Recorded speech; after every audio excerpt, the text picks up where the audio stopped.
અહીં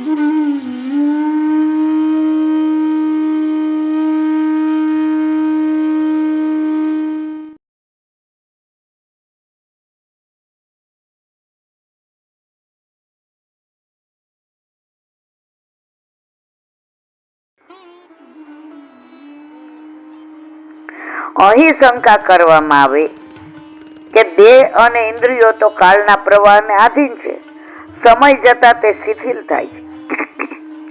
ભક્તિ માર્ગના સેવકો ઉપર પણ તેની અસર તો થાય જ છે. તો પછી એમ કેમ કહો છો કે ભગવાનના અંતરંગ સેવકો કાલાધીન નથી?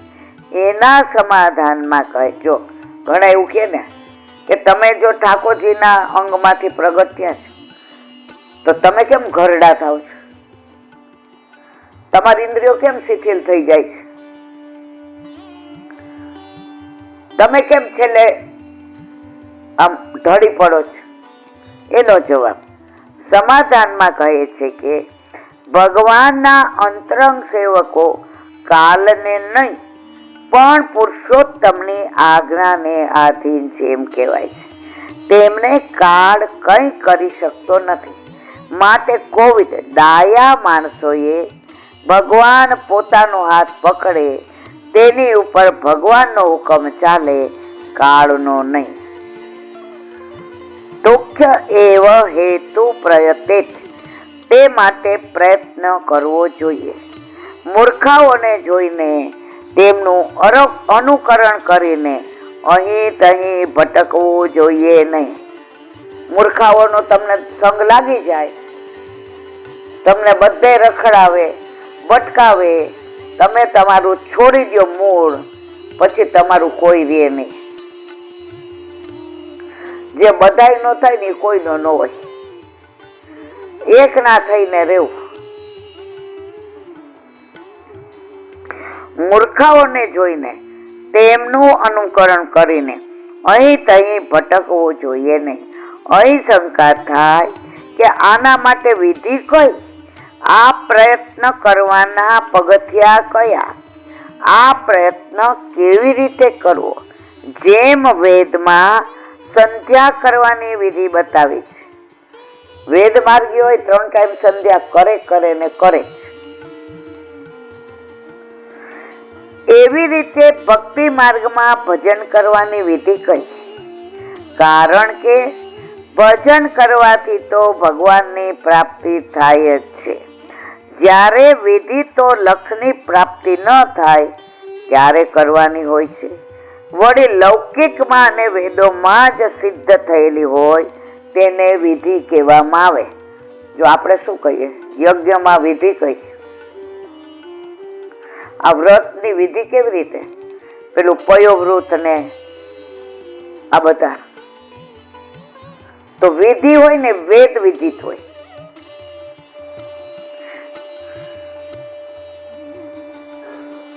વળી લૌકિકમાં ને વેદોમાં જ સિદ્ધ થયેલી હોય તેને વિધિ કહેવાય. તેનું નિરાકરણ ન લભ્યતે યદ બ્રહ્મતાત ઉપર પદથી કહી. એટલે કે વસ્તુની પ્રાપ્તિ ઉપર બ્રહ્મલોકમાં અને નીચે પૃથ્વી પર ફરવાથી પણ ન થાય તે વસ્તુની પ્રાપ્તિ માટે યતત પ્રયત્ન કરવો જોઈએ. ઉપરી એટલે બ્રહ્મલોકમાં સતત બ્રહ્મણ કરવાથી જીવોને શરીરના ધર્મોથી જે વસ્તુની પ્રાપ્તિ ન થાય તે માટે યતેત પ્રયત્ન કરવો જોઈએ. અને એ વસ્તુ છે ભગવાનની ચરણ સેવા. કઈ વિધિ, કેવી રીતે કરવી? આ બધાનું કહી દીધું. ભગવાનની ચરણ સેવા. હવે ચરણ સેવા ક્યારે થાય? જ્યારે આપણા ઘરમાં પુષ્ટ થઈને પુષ્ટિ પુરુષોત્તમ પધારે તો ચરણની સેવા થાય. જો એક ભગવદીએ મને કહ્યું હતું, એ કૈલાબેન સેવા પહોંચી લઈએ ને તો હું વલ્લભને ચરણ સ્પર્શ દંડવત કરું. અને હું કહું, મરવાલા આપે કૃપા ન કરી હોત તો અમને આ ચરણ સ્પર્શ દંડવત કોણ કરાવત? બ્રહ્મ સંબંધ કોને દીધું? વલ્લભે. આપણને આ ટોળામાંથી, બકરીના ટોળામાંથી આપણે સિંહ છીએ, શોધા કોને? વલ્લભે. ઠાકોરજી પુષ્પ કોને કરી દીધા? વલ્લભે. બ્રજ જનકી રીત પ્રીત કોને શીખવાડી? વલ્લભે. તો હું વલ્લભને ચરણ સ્પર્શ દંડવત કરીને રોજ એવું કહું, વિલાબેન તમારા વાલા, આજે મને મારા ઠાકોરજીના ચરણ સ્પર્શ દંડવત કરવાનું જે સૌભાગ્ય સાંપડ્યું એ બધી આપની કૃપા છે. આપે આ મને વૈષ્ણવ ના બનાવ્યો હોત, બ્રહ્મ સંબંધ ના આપ્યો હોત, ઠાકોરજી ના પધરાવ્યા હોત તો ક્યારેય મને આ ચરણની સેવા, ચરણ સ્પર્શ દંડવત મળત નહીં.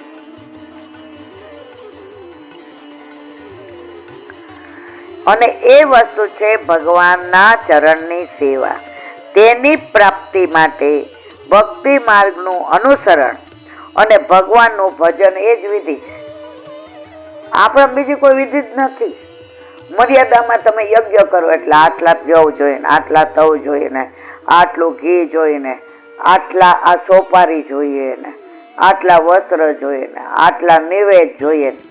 આપણે બસ તમે ભક્તિ કરો અને ઠાકોરજીને તમે રહ્યો છો યથા દેહે તથા દેવે એમ રહ્યો.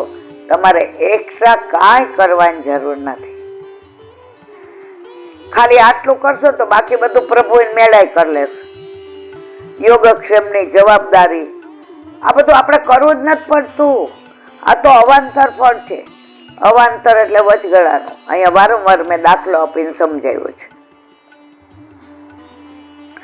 અત્યાર સુધી ધર્મરૂપ સેવા, કર્મ માર્ગ અને જ્ઞાન માર્ગની સેવા પ્રચલિત છે.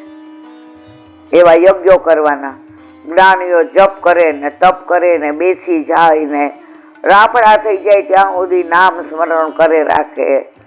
ભક્તિ માર્ગમાં કાંઈ કરવાની જરૂર નથી. તમારા ઘરે, તમારા માથે, તમારા ઠાકોરજી તમારા તન મન ધનથી સેવાય. આનાથી બધું કોઈ તપ નહીં, કોઈ જપ નહીં, કોઈ જ્ઞાન નહીં. સૌરાષ્ટ્રમાં ઘણા એવા વૈષ્ણવ છે જેને અંગૂઠા છાપ એવી સેવા કરે છે જે કે અમે ત્યાં ઉભા રહી જાય જોવા માટે. એટલા પ્રભુના તત્સુખનો વિચાર. એને કયા ગ્રંથ વાંચવાની જરૂર છે? તે લોકમાં અને વૈદિકમાં પણ જાણીતી છે. પરંતુ જે સેવા આગળ મોક્ષ પણ તુચ્છ છે. જુઓ, આ સુબોધિનીજી કે છે, આપણે નથી કેતા.